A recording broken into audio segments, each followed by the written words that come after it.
Não quero dormir, preciso pensar um pouco.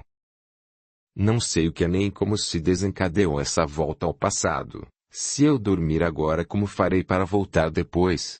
Perguntou Júlio, temeroso com a possibilidade de não ter como retomar as lembranças do passado. Acho que vou voltar lá para a clínica onde tudo aconteceu. De jeito nenhum. Não permitirei que você saia hoje. A sua segurança é minha responsabilidade. Seja qual for o processo que se deu, inegavelmente existe alguém do outro lado no comando. Confie no amparo espiritual, relaxe, vá descansar. Temos pouco tempo, amanhã é segunda-feira, exclamou Júlio levando as mãos à cabeça desalentado. Tenho o consultório para atender. Na segunda-feira o consultório está tranquilo. O único paciente que requer maiores cuidados é o André, e o caso dele não é assim tão grave. É verdade. Logo cedo entrarei em contato com a Ana, pedirei que desmarque as consultas da semana. Em seguida iremos para a clínica. Antes vou passar na casa do Mário. Agora posso entender o que aconteceu com a Sueli. Ela também relembrou a época da fazenda. Estou certo que ela viveu lá. Quem será Sueli? Repentinamente Júlio sentiu o coração disparar. Levando as mãos ao peito quase gritou. Ela é minha irmã. Já esgotado por tantas emoções, Júlio deixou-se cair de costas na cama enquanto chorava novamente feito criança. Ai meu Deus! A minha querida irmã também voltou.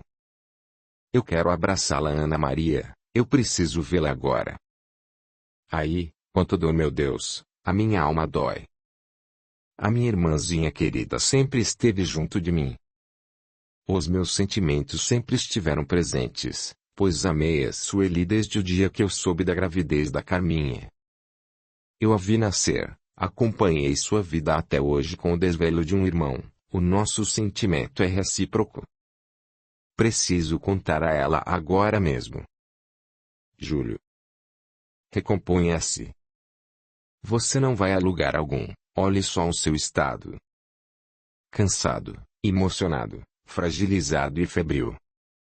Por hoje chega. Tome este comprimido e durma. Não posso, não quero, a única coisa importante no momento é reencontrar a minha irmã. Estou feliz por reencontrar você, acho que aos poucos todos nós nos reuniremos novamente. Vou descobrir quem é a minha Índia, vou procurar pelo nosso filho, ou filha. Se os perdi no passado, hoje ninguém terá o poder de nos separar. Contenha-se, Júlio, ou vai acabar se descontrolando. Só depois do devido descanso voltaremos ao assunto. Relutante, Júlio tomou o comprimido oferecido por Aida. Instante depois caiu num sono profundo, sem sonhos, simplesmente apagou. No plano espiritual os amigos velavam pelo seu descanso enquanto refaziam suas energias através de doação de fluidos revitalizantes. Mais tranquila com o sono sereno do amigo, Aida também se recolheu para o merecido repouso, porém antes de pegar no sono pôde sentir claramente alguém afagando carinhosamente os seus cabelos. Estranhou-se por não sentir medo, e com um leve sorriso nos lábios balbuciou. É você, Tião, eu sei. Peço encarecidamente que você tome conta do Júlio, ou ele acabará adoecendo. De minha parte estou fazendo o possível para manter o meu próprio equilíbrio, pois eu também estou cheio de interrogações. De maneira não tão intensa quanto o Júlio, recordei-me de uma série de acontecimentos relacionados com a fazenda. Hoje eu sou Aida, uma médica psiquiatra, no entanto, ontem fui uma negra escrava. É muito estranho estas recordações, eu e a Naná somos a mesma pessoa. Posso senti-la pulsar dentro de mim, ainda conservo o antigo jeito tímido, meigo, carinhoso e dócil. Simultaneamente percebo a sua força e determinação. Identifico suas qualidades, então deduzo que os sentimentos de medo, rejeição, e outros tantos sofridos pela personalidade Naná devem estar latentes dentro de mim. Na minha infância convivi com sensações de insegurança e temores aparentemente infundados. Quantas surpresas a vida ainda nos reserva!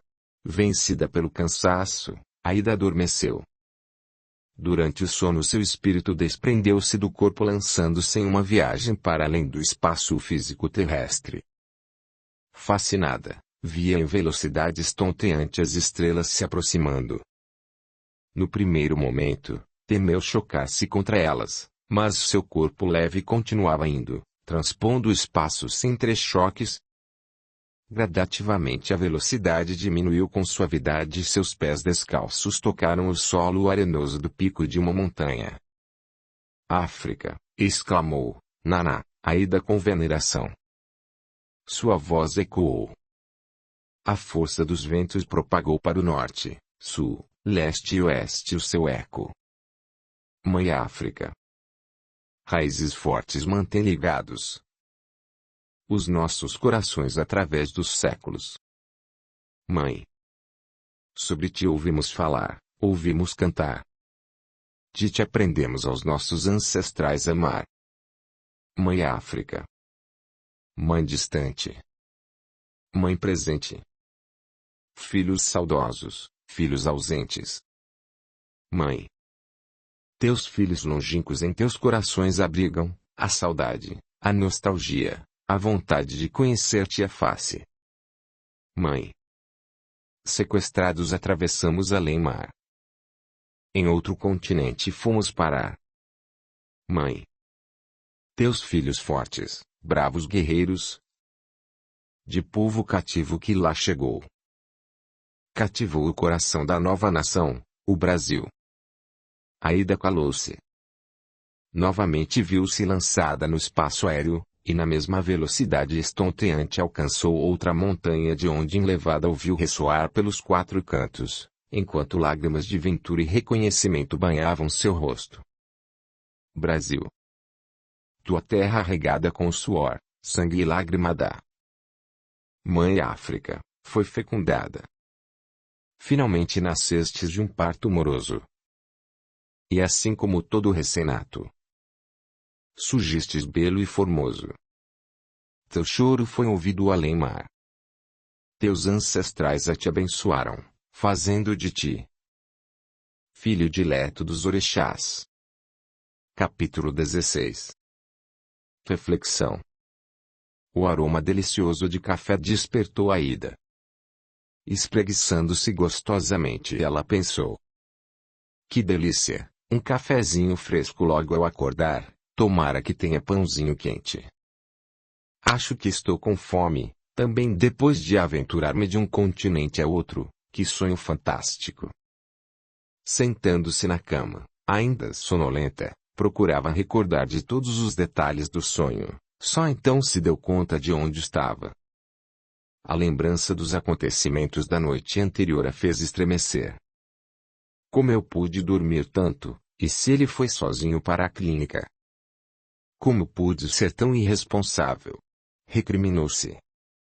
Sobressaltada saiu à procura do amigo. Júlio. Meu Deus. Júlio. Estou na cozinha, Aida. Quem mais poderia estar preparando um delicioso café da manhã? Respondeu ele bem-humorado. Ah, você está aí. E onde mais eu poderia estar? Não sei, eu me assustei. Peguei no sono, dormi profundamente, até tive um sonho tão fascinante que quando acordei demorei alguns segundos para me dar conta de onde estava, então pensei que talvez você tivesse ido para a clínica. Como pode ver, estou bem aqui, em carne e osso. E o mais importante de tudo, bem-humorado. As poucas horas de sono lhe fez bem. Fez mesmo, acordei muito bem disposto. Estou vendo o quanto. Pela quantidade de comida na mesa você acordou foi disposto a comer, disse ela dando uma volta ao redor da mesa aparentemente interessada nas guloseimas. Eu a conheço, Aida, esse seu olhar perscrutor não me engana. Desculpe, não foi a minha intenção, é que antes de dormir você estava tão debilitado. Tranquilize-se, minha querida, estou me sentindo muito bem.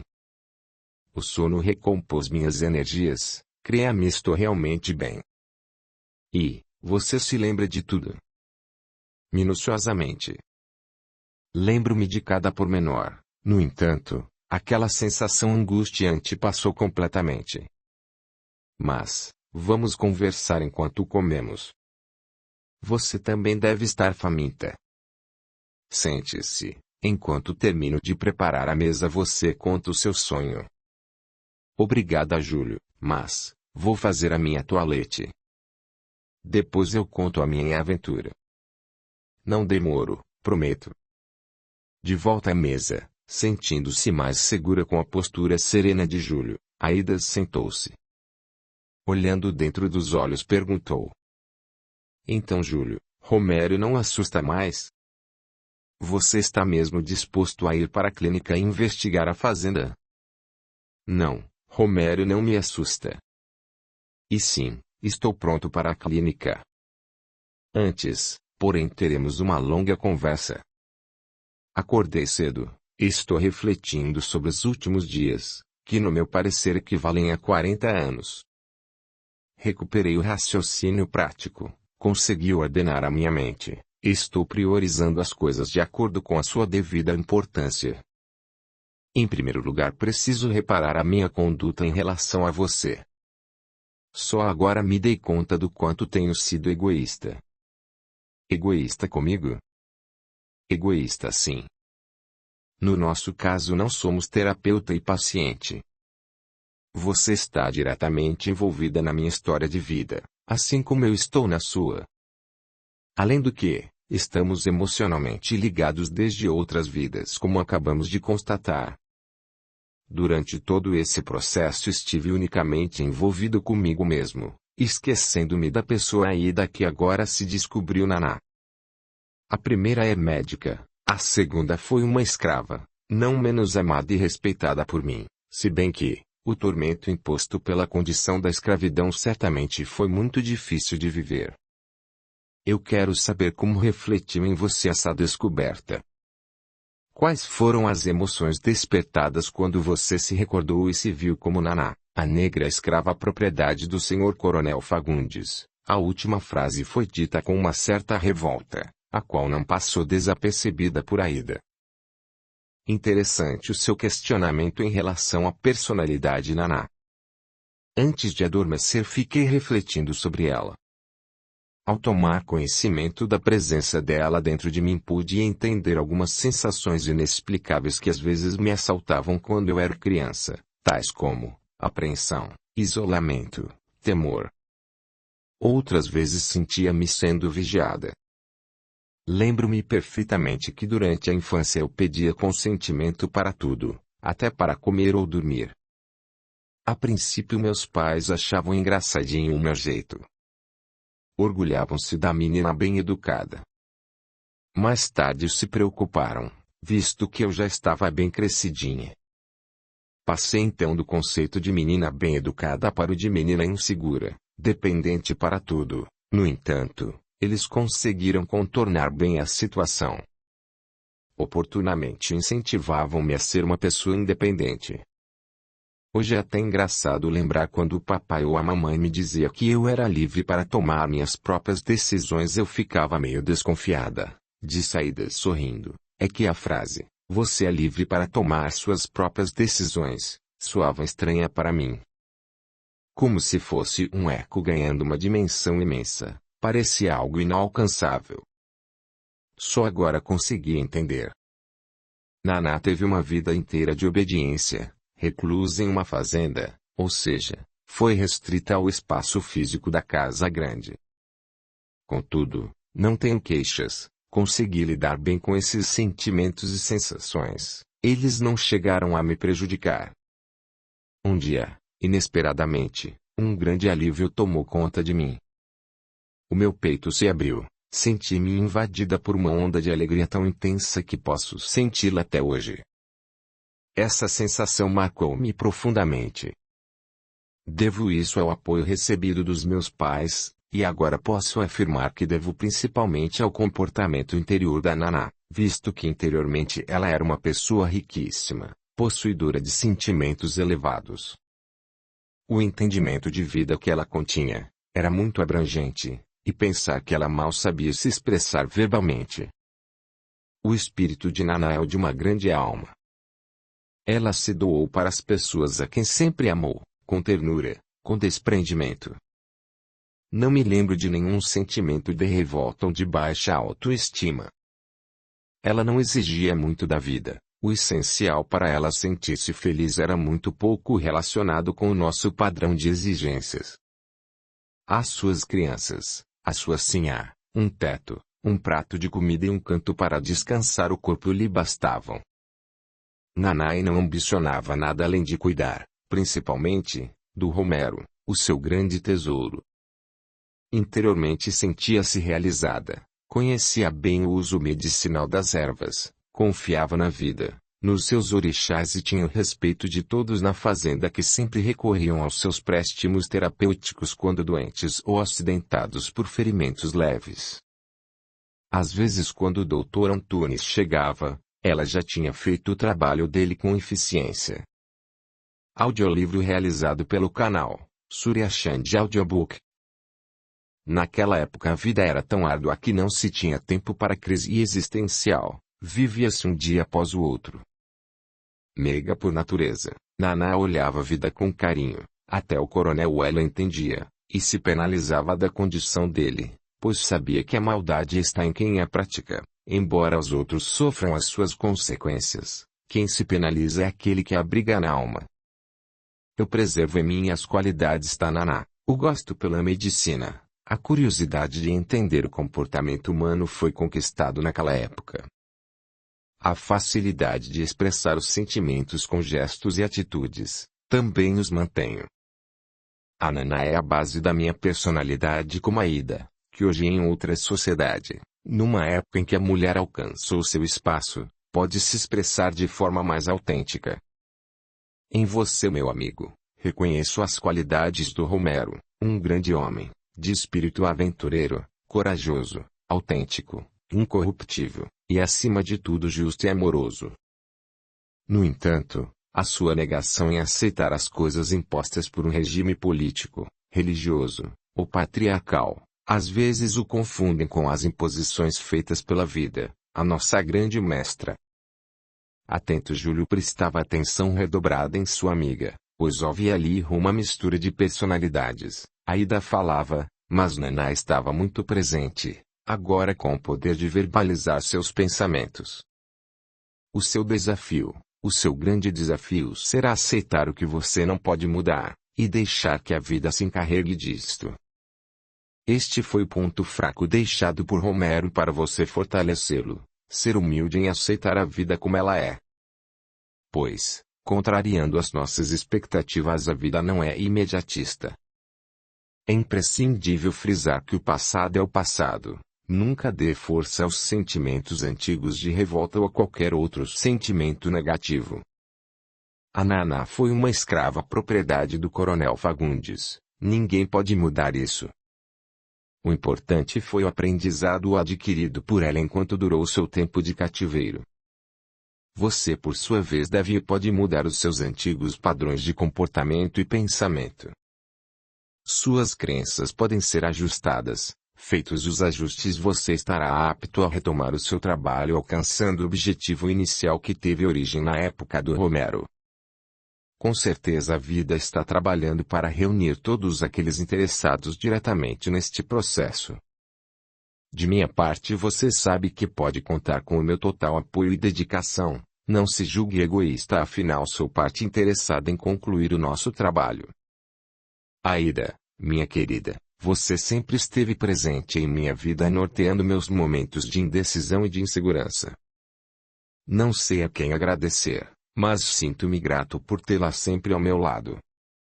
Nós somos dois amigos de longa jornada, sempre confiamos um ao outro os nossos pensamentos e sentimentos mais íntimos. Entretanto, mediante as circunstâncias atuais, percebo a necessidade de suporte para nós dois. O nosso envolvimento não nos permite atuar como nossos próprios terapeutas, você bem o sabe. Concordo e apoio plenamente a sua decisão. Tenho em mente uma pessoa que poderá nos auxiliar, se você concordar, é claro. Lembrei-me da nossa conversa com a professora Sofia. Ela é uma pessoa sensível e muito inteligente, para dizer a verdade. Ela vai, além disso, pois é sábia. Bem pensado, vamos consultá-la. Seria ótimo se ela aceitasse. E pensar que há poucas horas a julguei ignorante por se envolver com essas coisas de espírito, principalmente pela opção de um segmento para mim até então suspeito. Agora vejo claramente o quanto fui arrogante achando-me superior. Todavia, reconheço mais uma lição aprendida, pois, necessito justamente, do conhecimento e experiência dela para nos ajudar. A Sueli, por exemplo, necessita mais dos cuidados dela do que dos meus. Voltarei hoje para o interior, mas quem estará indo é o homem, não o profissional. Estou pronto para rever a minha vida. Tenho muito que aprender com as pessoas simples como, por exemplo, o Pedro, homem humilde, entretanto, um grande observador da vida. Ele me aconselhou a não fazer uma tempestade num copo d'água e aceitar outras maneiras de olhar para uma mesma situação. Modificar a minha postura e abraçar novas crenças. Ele também trouxe uma grande lição sobre o significado da verdadeira humildade. Estou pronto a seguir os sinais da vida. E só então retomarei o meu profissional com clareza, sem receios ou pré-julgamento dos sintomas dos meus pacientes. Em poucos dias cresci mais do que durante os meus 40 anos de vida. Agora estou pronto a admitir que, tanto eu quanto você, o André e a Sueli, estamos ligados pelos laços do espírito. Neste caso só mesmo a professora Sofia está em condições de nos orientar. Com ela tenho muito a aprender, por isso vou procurá-la na condição de seu discípulo para ter aulas de vida. É imprescindível para mim rememorar a minha vida desde a infância. Algumas coisas estão pendentes. O meu pai, a minha relação com ele nunca foi devidamente resolvida. Ele também figurava entre os moradores da fazenda, estou quase certo de quem ele tenha sido. Se as minhas suspeitas tiverem fundamentos, talvez hoje eu consiga entender a sua doença, a atitude drástica tomada por ele, e o sentimento de culpa, ou de responsabilidade pela morte dele que eu carreguei durante muito tempo. O quebra-cabeça vai se completando aos poucos. Os dois continuaram conversando, refletindo, ponderando. Aida narrou o sonho onde viu a negra Naná e a si própria a um só tempo.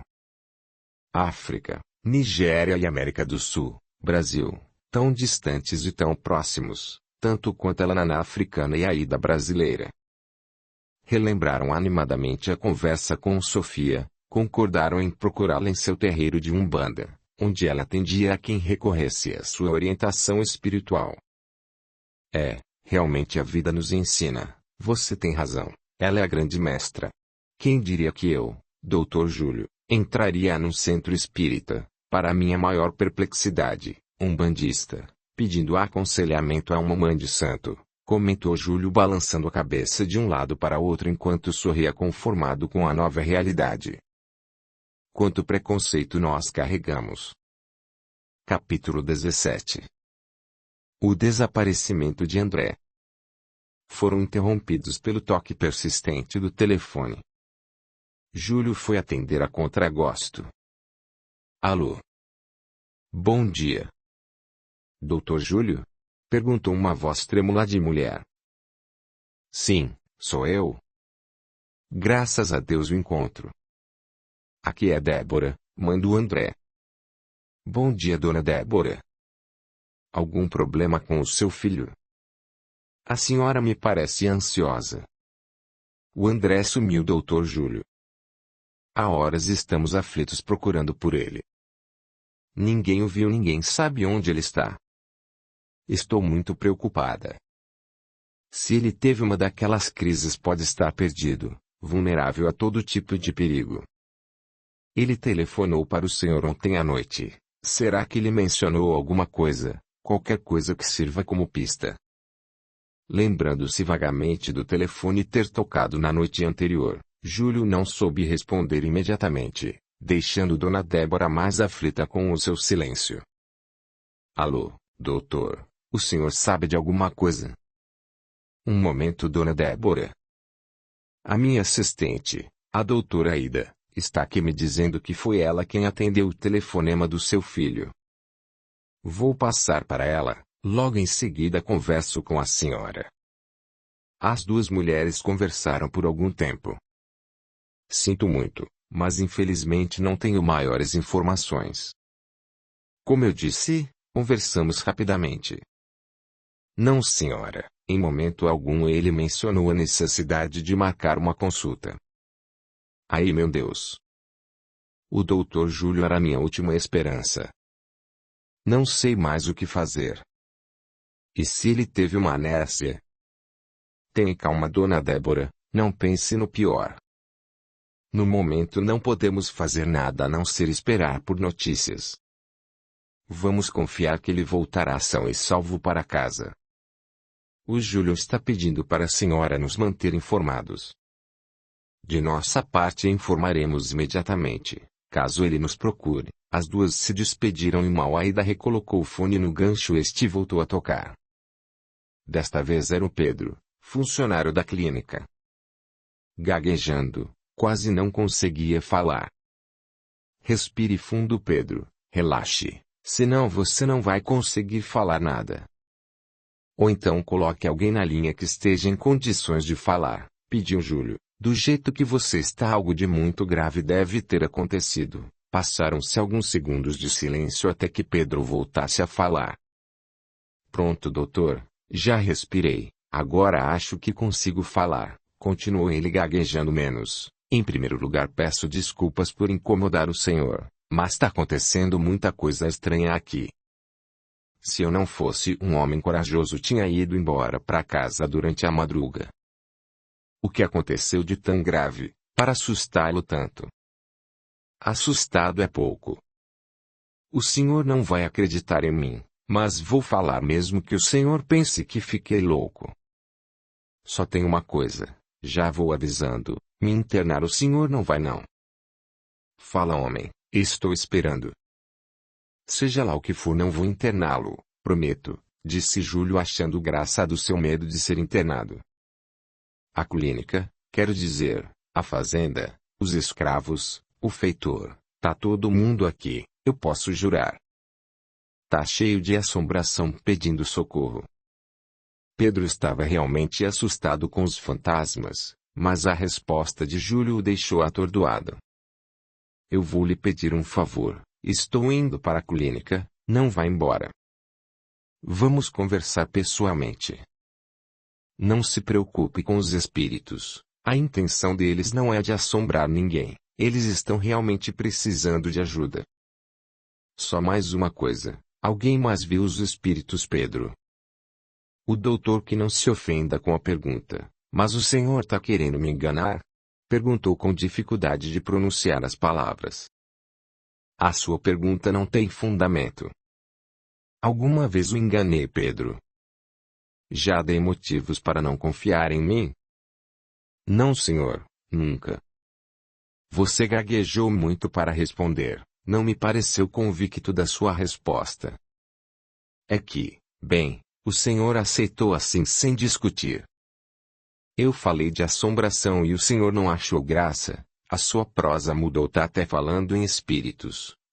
Fiquei meio desconfiado, sim, a sua prosa me deixou confuso, não sei nem o que pensar. O senhor é homem de palavra, e da sua palavra eu não duvido. Então confie na minha palavra. Espere por mim. Já estou indo. Espera um pouco, doutor. O senhor perguntou se mais alguém viu os fantasmas. A doutora Vânia também viu alguma coisa.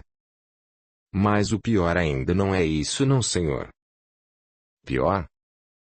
O que é pior para você? Durante a madrugada foi a bagunça das assombração. Quando o dia começou a clarear, surpreendi um rapazinho rondando a clínica. Depois de me certificar se era alguém vivo ou morto, ou se era algum dos internos, fui atrás dele. Onde ele estava, e fazendo o quê? Ele estava rondando pela beira do rio, gesticulando como se estivesse prosendo com alguém e procurando alguma coisa. Quando me viu aproximar, ele correu em direção da mata. Eu corri atrás dele, é claro. Consegui alcançar o menino, mas quando agarrei ele pela blusa, o espertinho se livrou dela e escapou de mim. No bolso da blusa dele encontrei a carteira de documentos com o cartão do senhor. Acho que ele estava procurando pelo doutor. Não sei como, mas ele conseguiu fugir de mim.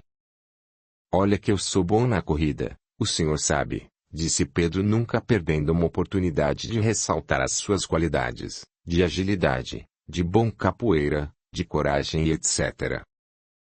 Qual o nome do menino? Pergunta Júlio, já desconfiado de quem poderia ser. Não sei o nome dele, ele fugiu sem falar nada. E os documentos na carteira dele? Não tinha documento não, senhor, estava vazia, só tinha uns trocados e o seu cartão. Descreve o menino com todos os detalhes que você conseguir lembrar. Isso é fácil para mim. Eu tenho uma ótima memória, sou um bom observador e enxergo até no escuro. Voltou ele a gabar-se de suas qualidades. O rapazinho é um adolescente, não deve de ter mais que uns 16 anos. Parece alguém da capital, e filho de gente rica. Ele tá vestido com aprumo, e moreno claro, magro, alto, cabelo curto, corte moderno, assim meio arrepiadinho com algumas mechas.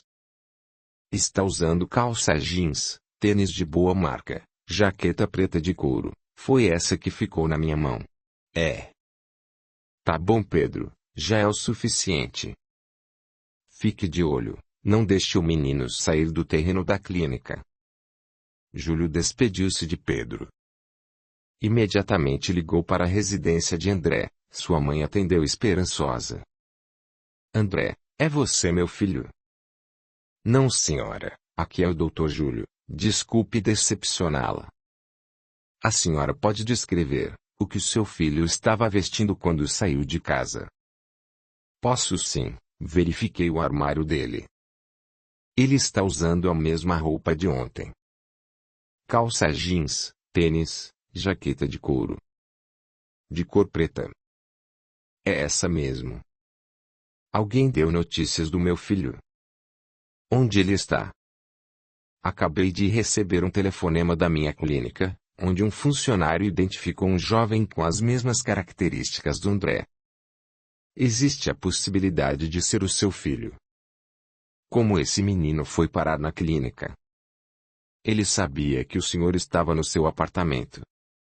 Não sei como, mas estamos indo para lá. A senhora e o seu marido poderiam nos acompanhar? Vocês podem identificar a carteira e a jaqueta, que estão com o funcionário. Embora a descrição dada coincida exatamente com a do André, precisamos confirmar. Obrigada, doutor. Chegaremos aí o mais rápido possível. Ao chegarem à clínica, os pais de André identificaram a carteira e a jaqueta do filho. Tranquilizaram-se, embora não o tivessem encontrado.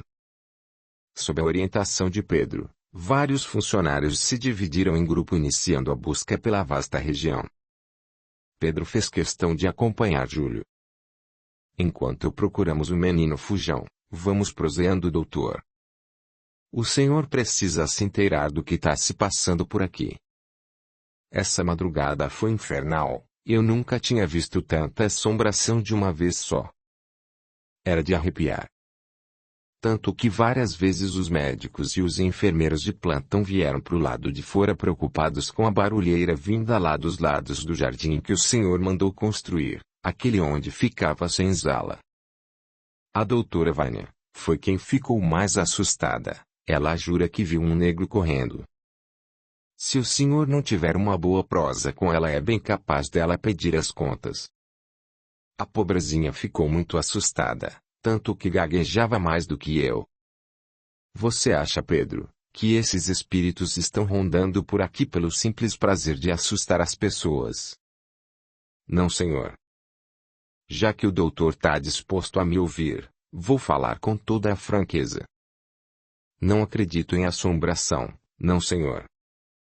Acredito que o espírito de quem morre não encontra o seu caminho de paz, Fica vagando perdido, muitas das vezes nem sabe que já morreu. Como as pessoas se assustam com eles, acabam falando besteira. Uns dizem que é assombração, fantasmas, outros acham que é o demo, o coisa ruim, conversa de gente ignorante. O Senhor conhece bem. A Mãe Preta ensina. Júlio abriu os olhos desmesuradamente. Mãe Preta. Quem é Mãe Preta? Interrogou Júlio, sacudindo Pedro pelos ombros. O que deu no senhor doutor? Até parece que viu assombração. Não sei para que tanto espanto. Todo mundo na cidade já ouviu falar dela. Se bem que de certa forma ela pode ser confundida por causa de que ela vive no outro mundo. Da banda de lá da vida. Ela é o espírito de uma negra que viveu cativa nesta redondeza. Hoje em dia ela é um espírito que trabalha como guia na Umbanda. Ela é uma preta velha. Um espírito daqueles de muita luz, muito sábia. Todo mundo quando tá com problemas vai pedir os conselhos dela. Pedro. Quero conhecer essa Mãe Preta. O doutor não vai gostar de ir lá não. Como você sabe se eu vou gostar, ou não? Por causa de que, eu conheço o doutor. Não consigo imaginar o senhor entrando num centro de Umbanda, e falando com os espíritos. Você não me conhece, Pedro. Não pode afirmar o que não sabe. Pois, eu vou com você. A doutora Aida também vai querer conhecê-la. Com a doutora Aida eu não me espanto. A doutora é uma médica diferente dos outros. Ela é esperta, não se dá o trabalho de fazer banca de gente letrada, que sabe até do que não sabe, só pra não parecer gente burra. Ela sabe dos espíritos. É Pedro, admiro a sua franqueza, e a sua capacidade de enxergar a essência das pessoas. Você consegue percebê-las com clareza. Fico grato pelo elogio. Mas, vocês vão fazer o quê, lá no centro dela? Você mesmo acabou de dizer que as pessoas quando estão com problemas buscam se aconselhar com o espírito dela. É simples, nós estamos com problemas. De fato, tão com problema e dos grande. Você sabe por que ela é chamada assim? É claro que sei, pois ela é preta, viveu como escrava e é mamãe para todo mundo que vai buscar o aconselhamento dela. O Senhor tá querendo pedir para ela ajudar a encontrar o menino. Você acha que ela pode ajudar? Penso que sim, principalmente ela que conhece bem a fazenda. Júlio sentiu um nó apertando sua garganta, quase sem fôlego perguntou. Ela falou para você que viveu aqui, onde é a clínica hoje? Ela falou sim. Ocorreu um pensamento que deixou o rosto de Júlio lívido. Será que estamos falando da mesma pessoa? Como é o nome dela? Ela deve ter um nome. O nome de quem? Da preta velha? E de quem mais estamos falando, Pedro? Ah, o nome dela é Catarina, digo, vó Catarina. A essa altura as pernas de Júlio fraquejaram fazendo-o sentar-se rapidamente em uma pedra antes que caísse. Catarina! Exclamou com os olhos marejados. Credo, doutor, não bastasse a madrugada esquisita, o senhor também tá muito esquisito, até parece que o senhor conhece a negra Catarina.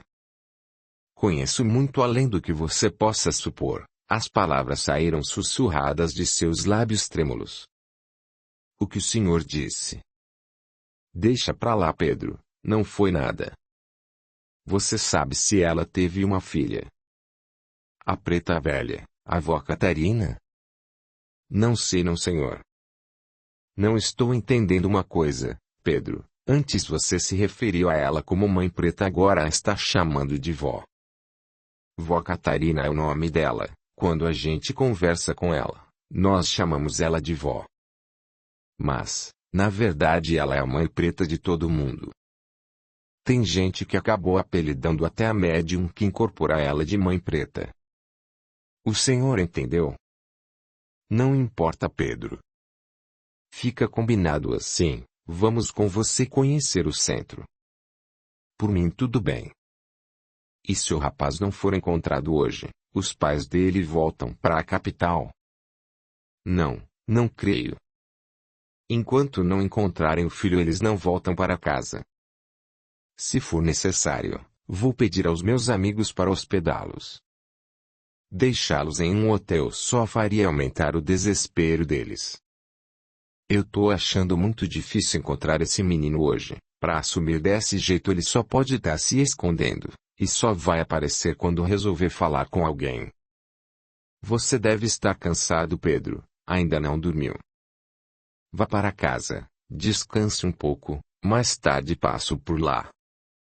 Se não encontrarmos, suspendo as buscas por hoje. Amanhã reiniciaremos. Conforme a previsão de Pedro, André não foi encontrado, a busca foi suspensa até o dia seguinte.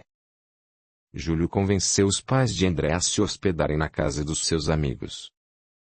Aida os acompanhou, porquanto Júlio entraria em reunião com seus funcionários. Débora e o marido logo se simpatizaram com a família de Mário. Sueli, sempre muito espontânea, se interessou pela história de André, fez várias perguntas e relatou a experiência vivenciada por ela dias antes.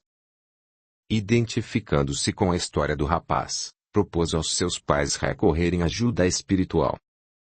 Mário, que ainda se mantinha reticente em relação a temas religiosos, sentiu-se pouco à vontade com o assunto considerado por ele como delicado, principalmente por se tratar de espiritismo, com o agravante de ser levantado na presença de pessoas desconhecidas.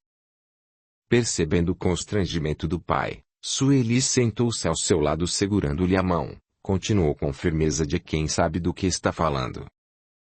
Jorge, o pai de André, foi o primeiro a manifestar a sua posição em relação a crenças religiosas. Eu confesso. Nunca me interessei por nenhuma religião, porém me vejo numa situação tão ímpar com o meu filho, que andei buscando alguma explicação sobrenatural. Logo em seguida desisti, receoso de estar fantasiando devido ao desespero. Agora, ouvindo você falar sobre o espiritismo, posso vislumbrar um fio de esperança de cura para o meu André. Só tenho um senão, essa história de reencarnação continua me parecendo fantasiosa.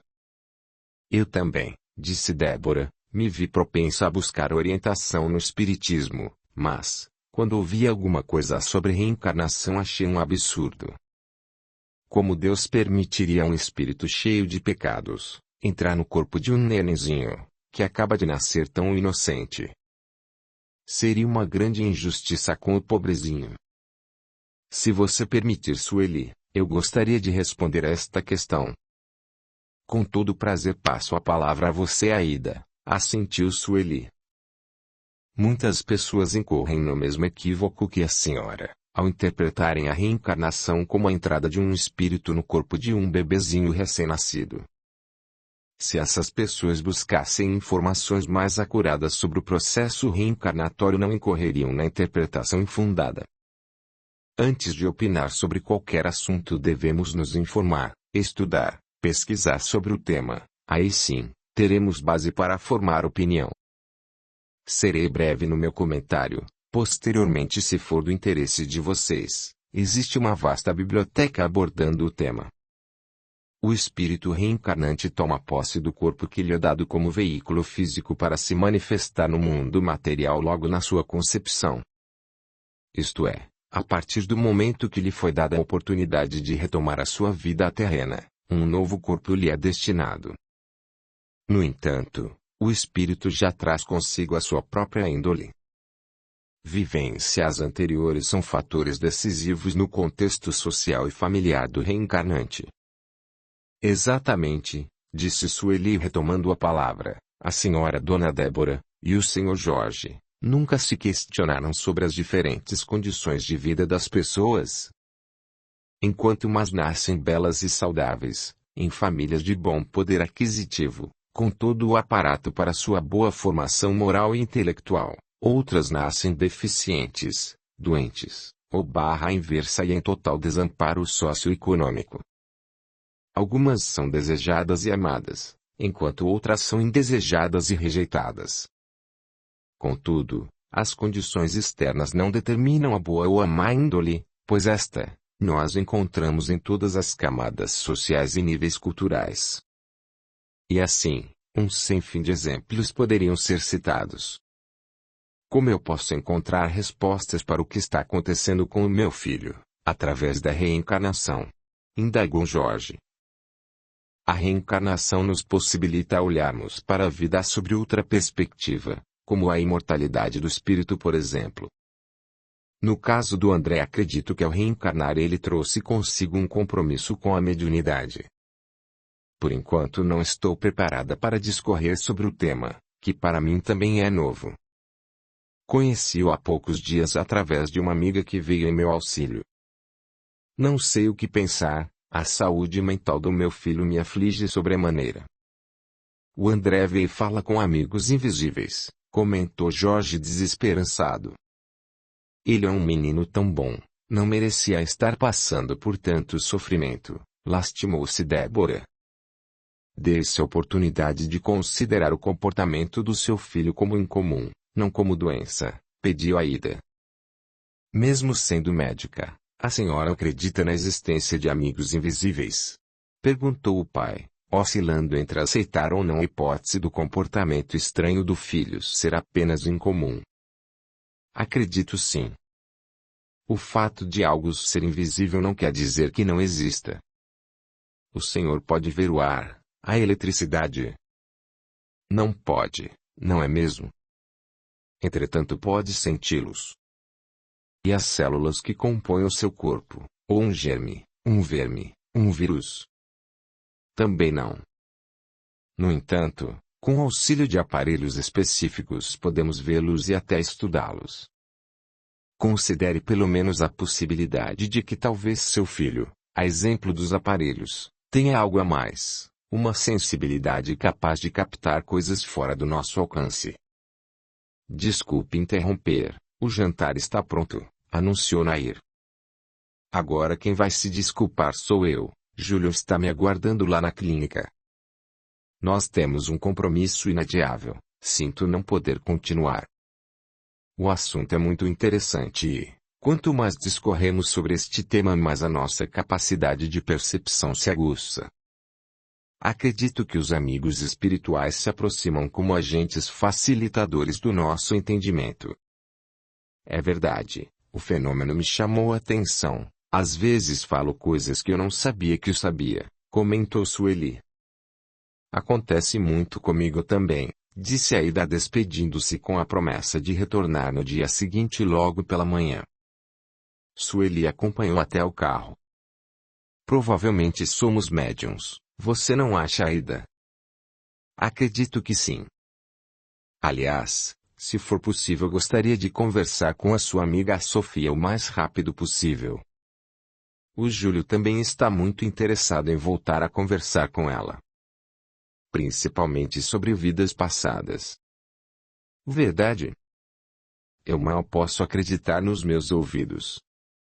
O Júlio, o meu irmão. Você tem certeza?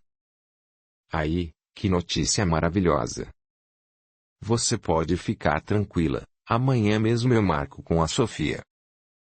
Então, até amanhã, minha querida, despediram-se carinhosamente.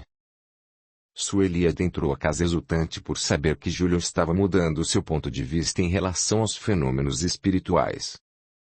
Estava inclusive, surpresa consigo mesma, pois até há poucos dias atrás morria de medo dos fantasmas.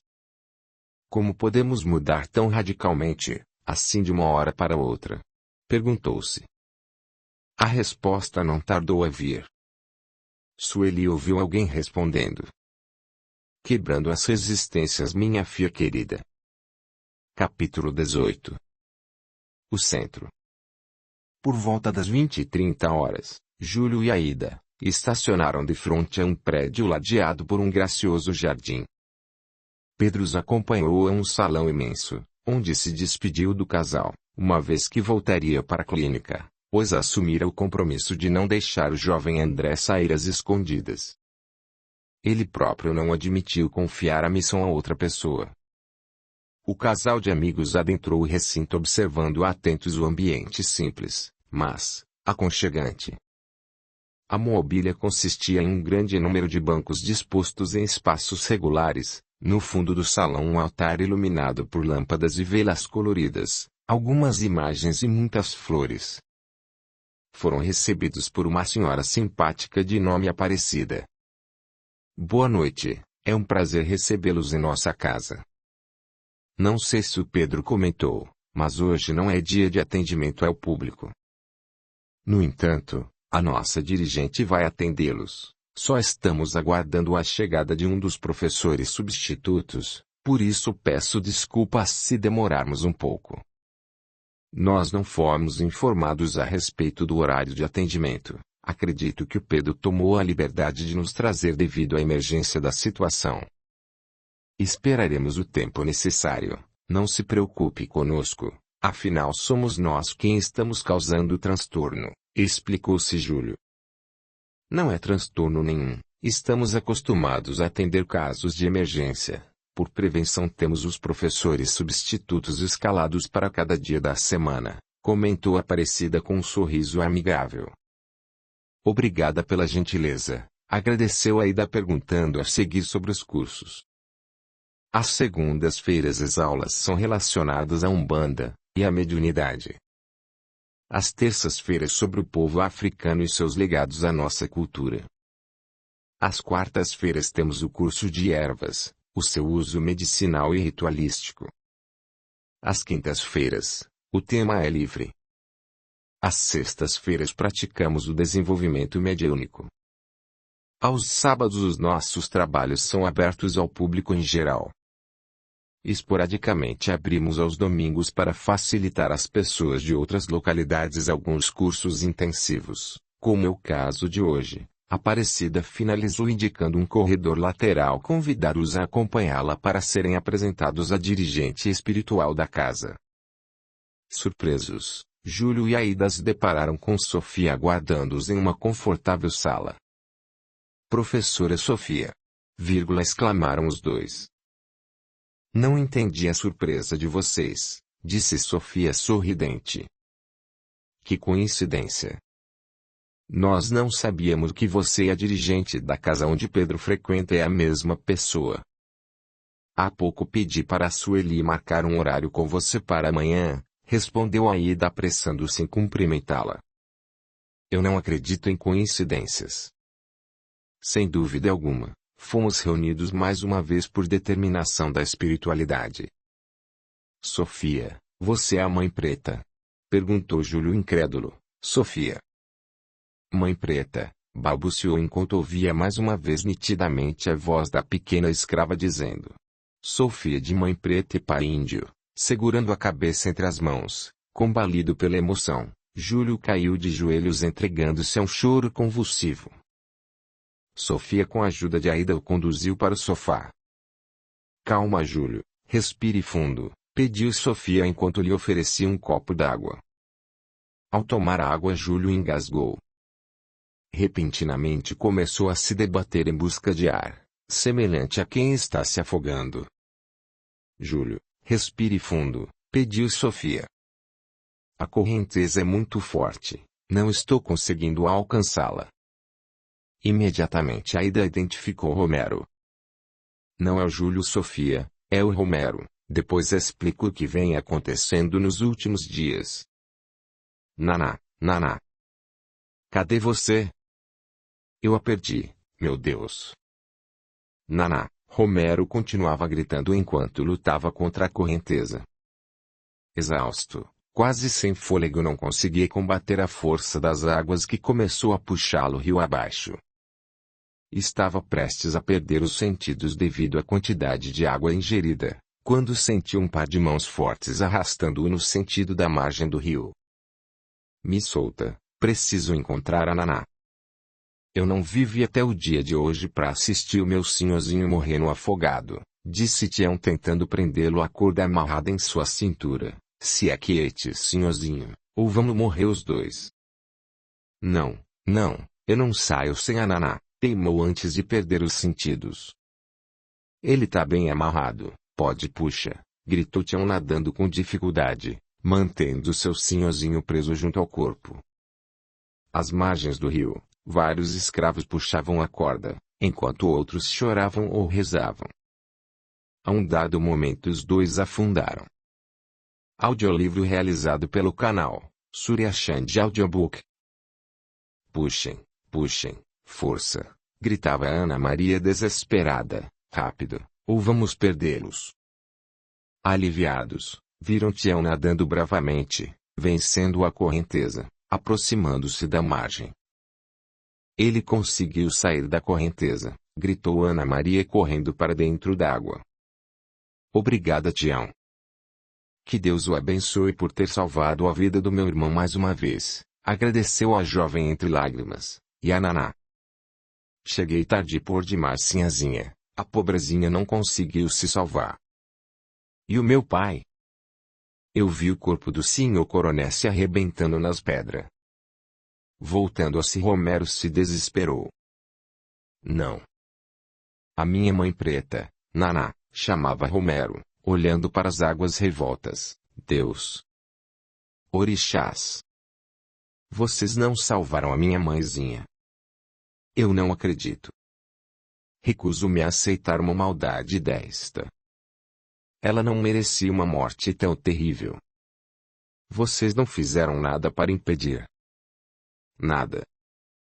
Devolvam a minha Naná, eu quero ela de volta. Não blasfema, senhorzinho.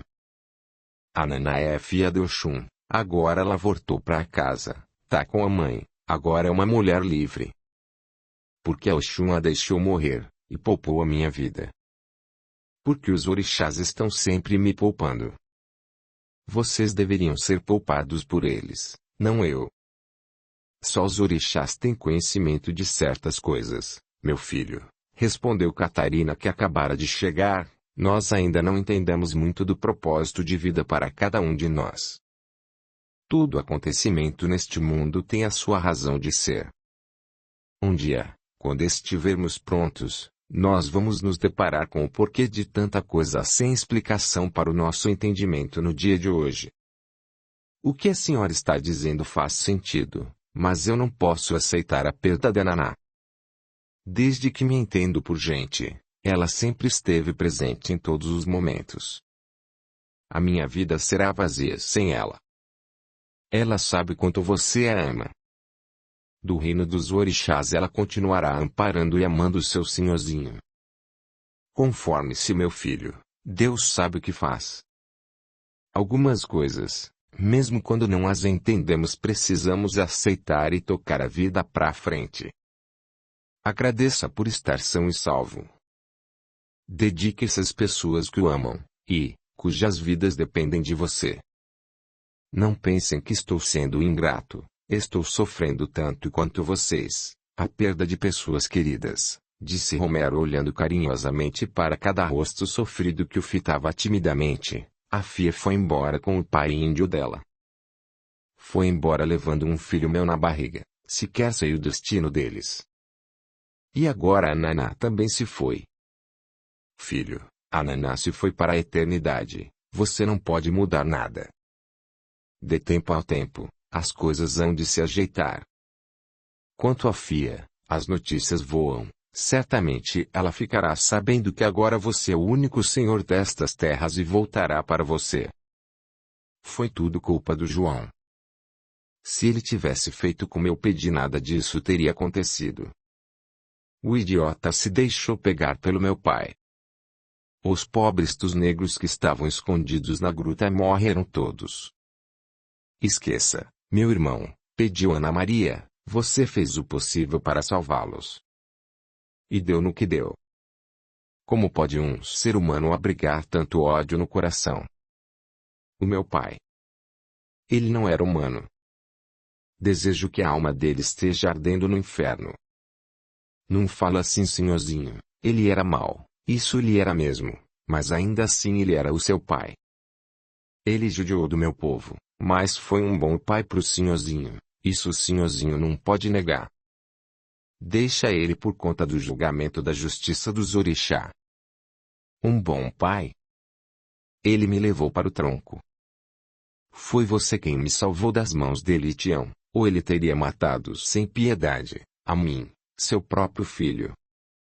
Venha, meu filho, convidou Catarina. A saúde de sua mãe requer cuidados imediatos, ela está muito ferida. O Dr. Antunes já prestou os primeiros socorros, contudo a sua presença ao seu lado se faz necessária. Se a Naná estivesse viva, ela cuidaria da minha mãe com todo o desvelo. Pobrezinha da minha mãe preta, ela está morta, continuou Romero lastimando a sua perda. Não se entregue tão facilmente para a dor. Na ausência da Naná, cuide você da senhora sua mãe com o mesmo desvelo que ela o faria. Romero chorou inconformado com o destino da sua mãe preta, aquela que o alimentou com o seu leite, amparou seus primeiros passos, acompanhou sua vida até a presente data com todo carinho e desvelo. A dor, a revolta, o inconformismo de Romero afetavam Júlio sobremodo. No plano espiritual, Dr. Antunes, Tião e Catarina acompanhavam atentos aguardando o momento oportuno para se revelarem. Chegou a hora de nos identificarmos, disse Catarina aproximando-se de Sofia, que percebendo a sua presença explicou para Aida que a sua preta velha se fazia presente e poderia ajudar. O que eu devo fazer? Perguntou Aida. Vou dar passagem para ela, você pode ficar tranquila. Converse naturalmente. Dizendo isso, Sofia fechou os olhos, respirou fundo, concentrando-se.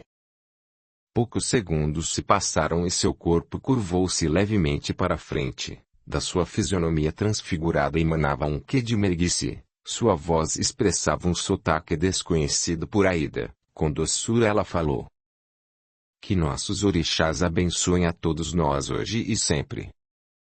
Estou muito feliz e agradecida a Deus por poder estar participando da libertação do nosso povo. Aida olhava para a médium tentando identificar quem falava. A senhora também viveu na fazenda?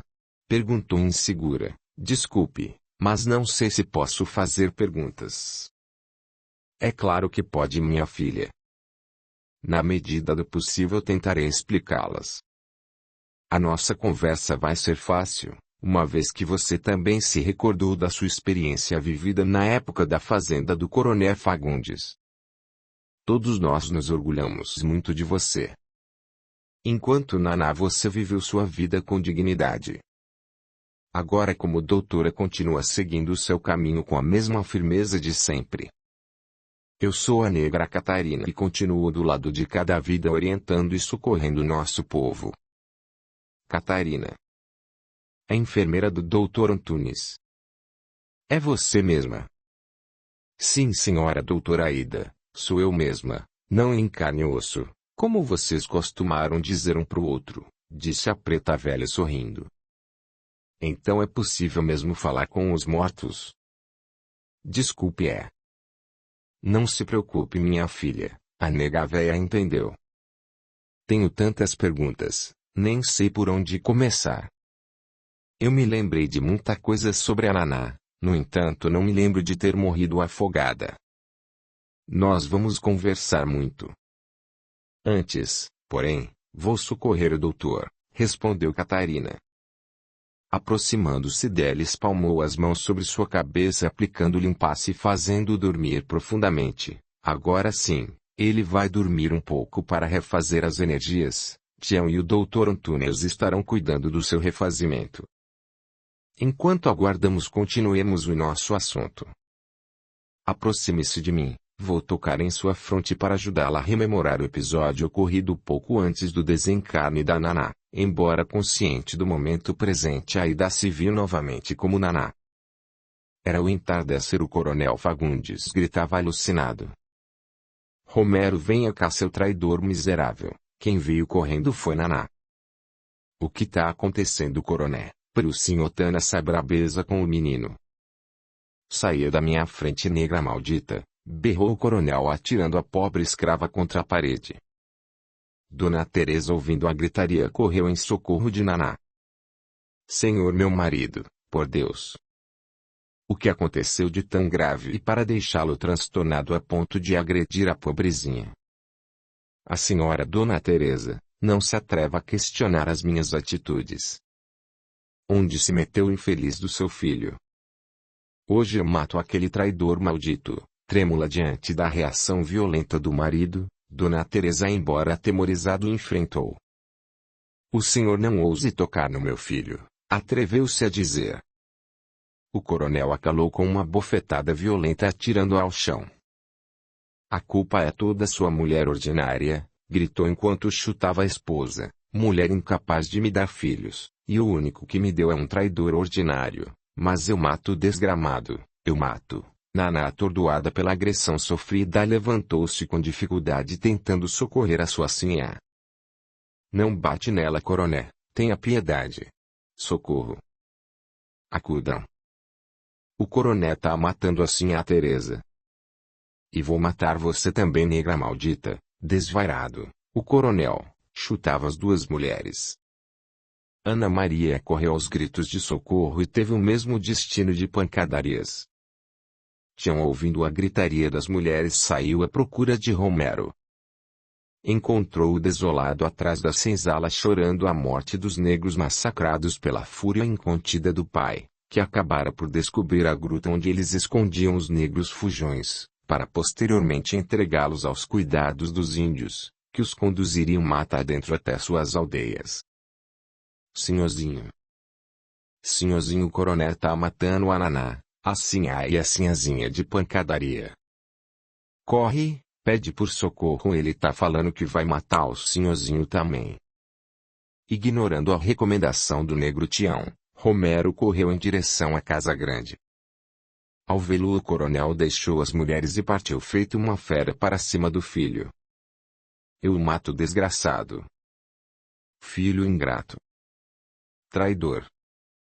As cobras não conseguiram acabar com você, seu miserável, mas deixaram um veneno no seu sangue. Enquanto gritava, o coronel socava o filho. Não satisfeito, arrastou para o tronco, onde o agrilhou com a ajuda do feitor. Você é defensor dos negros, escolheu ser um deles, então vai ter o mesmo destino dos negros traidores e fujões. Vou açoitá-lo até você vomitar sangue. Quero ver o veneno ser expelido do seu corpo junto com a sua alma, se é que você tem uma, negro bastardo. Sem forças para reagir, o rapaz se deixou prender ao tronco. Percebendo a movimentação dos escravos, o coronel ordenou aos capatazes que os impedissem de se aproximar. Embora, ferida pela brutalidade sofrida, Naná não se conteve, clamando por piedade, furou o cerco feito pelos homens armados. Agarrou-se a Romero, tentando impedir que ele sofresse os golpes desfechados pelo chicote. Com facilidade o coronel agarrou pelos cabelos, atirando-o a longe. Nesse interim, Tião, aproveitando a distração dos capatazes, abraçou-se a Romero, cobrindo com o próprio corpo. Se o coronel quer sangue, então bebi o meu. O do menino o senhor não bebi. Eu não dexo não, senhor. Tião era um negro forte, por mais que o coronel tentasse, não conseguiu movê-lo. Atirem. Matem o negro maldito, ordenou o coronel.